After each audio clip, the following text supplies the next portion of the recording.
Good morning, students. So, unit 3rd, laws of motion, theory almost complete. Today we are going to start numerical of unit 3rd, laws of motion. First type, firstly numerical on the basis of application of Newton's laws of motion. Page number 40 up to 39 completed in previous lecture. First numerical, a light string passing over a smooth light pulley connect two block of mass m1 m2 vertically. Calculate ratio of masses if acceleration of the system is g/8. G is acceleration due to gravity. कि ये देखो कोई भी एक पुली है, पुली नाल दो मास attach किए हुए हैं m1 एंड m2. सो ये पुली दिखाती already completed in theory. m1 mass of first body, m2 is the mass of second body. So various force acting on that body.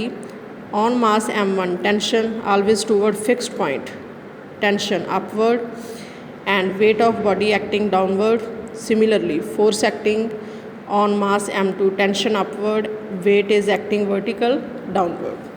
So m2 is heavy. So ये नीचे ਨੂੰ accelerate करूगा. m1 ਦਾ weight ਕੀ ਹੈ, मास की है, lace है, ये move करूगा ऊपर ਨੂੰ इस तरह. Means m2 is greater than m1. Clear.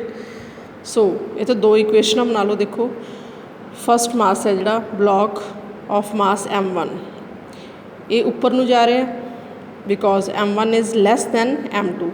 तो ऊपर ਨੂੰ जा रहा है मीनस ਕਿਹੜਾ ਕੰਪੋਨੈਂਟ ਵੱਡਾ ਹੋਊਗਾ ਇਹਨਾਂ ਦੋਨਾਂ ਦਾ resultant tension T minus m1g. ਇਹਨਾਂ ਦਾ resultant T minus m1g resultant ਕੌਣ ਦੇਊਗਾ, फोर्स. जिस फोर्स नाल बॉडी की मूव करूगी इन अपवर्ड डायरेक्शन m1a. ठीक है. T माइनस m1g का जो रिजल्ट बचूगा वो रिजल्ट की आऊगा, फोर्स जिस फोर्स नाल ब्लॉक की करूगा ऊपर नू मूव करूगा, वो फोर्स का formula mass into acceleration. Directly result of theory. Now second equation from mass m2. ये की देखो नीचे नू आ रहा है, जे नीचे नू आ रहा है किहड़ा कंपोनेंट वड्डा होना चाहिए, m2g. m2g माइनस t इन्हां दोनों का रिजल्टेंट कौन देगा, फोर्स जिस फोर्स नाल ब्लॉक की मूव करूगा नीचे नू. सो ऐड कर दो इक्वेशन 1 एंड 2. ऐड करके एक्सेलरेशन का फार्मूला अपने को आ जाता सी m2 minus m1 over m1 plus m2g. Given that acceleration g/8 put कर दो. एक्सेलरेशन की value g/8. So cross multiply करके इनू सॉल्व कर लो. सॉल्व करके ये आ जाऊगा अपने को ratio of mass m1 over m2 7/9. ठीक है. यही कैलकुलेट करना सी आपां. What is the ratio of masses. बस मेनली इन्हां नुमैरिकलां विच की देखना, इक्वेशनां बनाउणियां जिधर नूं बॉडी मूव करूगी वो कंपोनेंट नूं वड्डा रख लेना, माइनस जिहड़ा उहनूं अपोज कर रहा है कंपोनेंट माइनस करके इज इक्वल टू फोर्स के इक्वल रख देना. दोनों इक्वेशनां नूं ऐड करके रिजल्ट आई जाएंगे सारे नुमैरिकलां दे. ठीक है. Next numerical similar to this, try yourself. Next on the basis of apparent wait.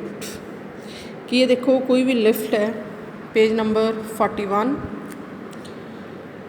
ये लिफ्ट मूव फस्ट केस विच लिफ्ट मूव कर रही है upward with uniform acceleration 2 metre per second square. Second विच downward with same acceleration. Third विच upward with uniform speed. जे speed uniform है means उसकी एक्सेलरेशन कितनी होगी, 0. जे एक्सेलरेशन 0 है आपां किहड़ा केस अज्यूम करांगे भी बॉडी किहदे विच रेस्ट विच है. ठीक है.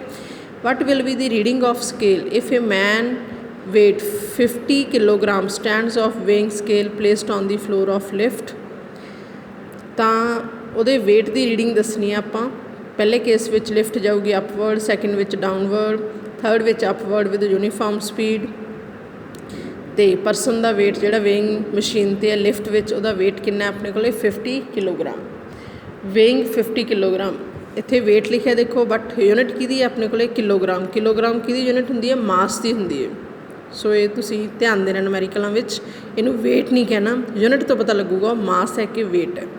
किलोग्राम है, किलोग्राम यूनिट की होंदी है, मास की होंदी है. सो ये मास है not the weight. But mostly नुमैरिकलां विच यही लिखा होगा वेइंग. ठीक है. Also calculate reading on scale if cable of lift are cut and it is allowed to fall freely.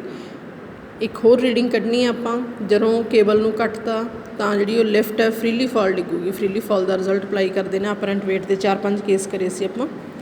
So first case विच लिफ्ट उपर नूं जा रही है, जो उपर नूं जा रही है आप थ्योरी विच कंप्लीट किया है। परसन का वेट की होगा, मशीन ज़्यादा शो करूगी, कितना शो करूगी mg+a, सारा कुछ गिवन है, वैल्यू पुट करी जाओ, आंसर कढ़ी जाओ।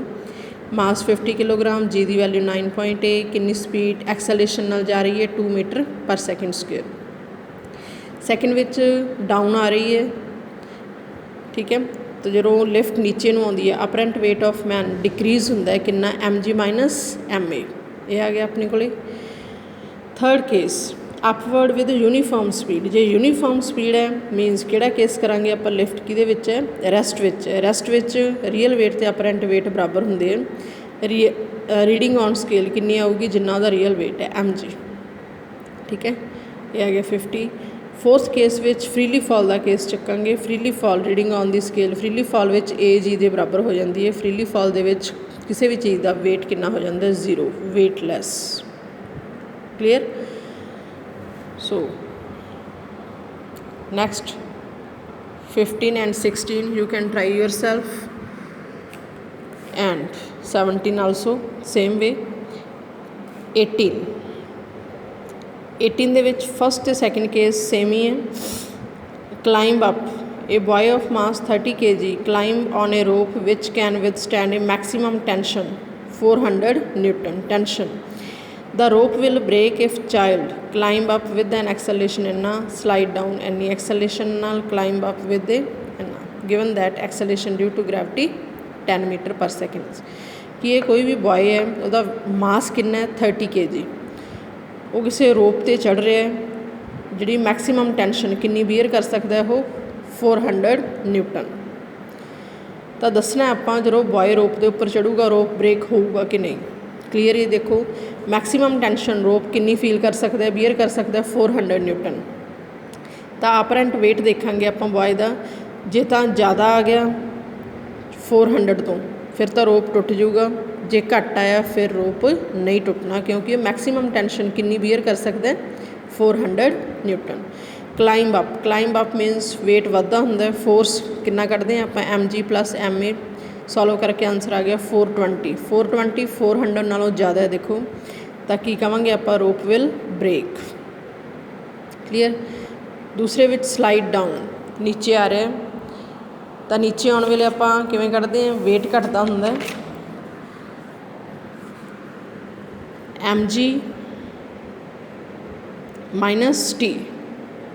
तो ये कितना आ गया 120। 120 400 तो बहुत ही घट है, सो रोप ब्रेक नहीं होगा।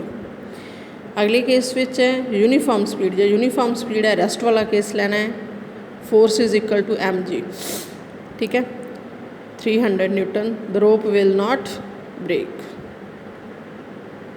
क्यों, बिकॉज 300 आल्सो लैस दैन 400। तो फस्ट केस विच रोप ब्रेक होगा, सैकेंड ते थर्ड केस विच रोप ब्रेक नहीं होना। क्लीयर।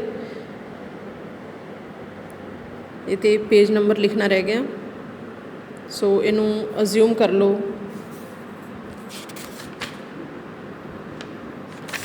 पेज 41 का ही पार्ट है,